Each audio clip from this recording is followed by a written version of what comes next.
Hal-hal yang dulu waktu kita maba kita kira itu sangat penting, tapi sekarang nggak terlalu sepenting itu lagi. Satu, IP yang sempurna.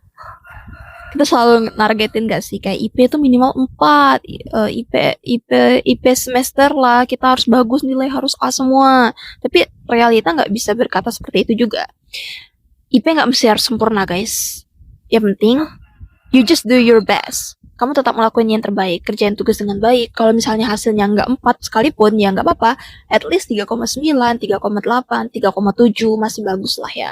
Dan uh, ketimbang dari hal itu, ada banyak hal di kampus yang bisa kamu usahakan, bukan hanya tentang akademik atau cuma ngejar nilai IP tinggi, tapi ada banyak hal kayak relasi di kampus, kegiatan di luar kampus, volunteer, ikut lomba, organisasi ini, join kepanitiaan ini, dan lain sebagainya. Masih banyak hal lain yang bisa kamu explore di luar dari cuma ngejar nilai atau IP yang sempurna. Pun itu akan bikin kamu juga ngerasa cuma, tapi kebagus juga kalau misalnya kamu bisa dapetin nilai yang sempurna, tapi akan lebih baiknya kalau misalnya kamu nggak terlalu maksa diri kamu untuk bisa seperti itu. At least just do your best, dan hasilnya kalau nggak 4 sekalipun ya nggak apa-apa. Yang penting kamu tetap udah melakukan sebisa kamu. Kedua, terlalu banyak ikut organisasi ataupun ikut kegiatan. Aku pernah ketemu sama teman yang dia itu rata-rata hampir ngikutin semua kegiatan di kampus, atau di semua organisasi, hampir 4 sampai 5 organisasi aku lihat ada nama dia. Tapi dia nggak pernah datang bahkan di organisasi satu ini. Tapi di organisasi dia datang, di organisasi lain dia datang. Tapi di satu sisi dia juga nggak datang.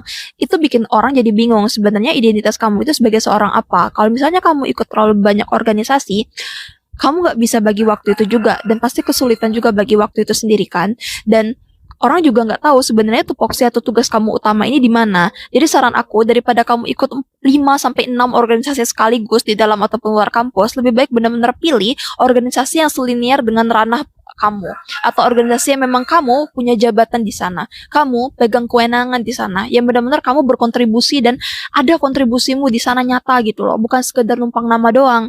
Ikutin kayak organisasi 2 atau 1 atau 3, itu udah paling maksimal lah menurutku. 2 lah minimal, di dalam kampus 1, di luar kampus 1, ataupun di dalam kampus, luar kampus. Yang penting kamu benar-benar berkontribusi di sana, kamu benar-benar kerja, bukan cuma sekedar numpang nama.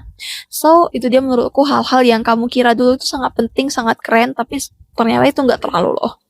So kalau kamu pengen banyak nemu lagi insight-insight kuliahan lainnya yang jarang banget di share oleh orang-orang, you know where to find me.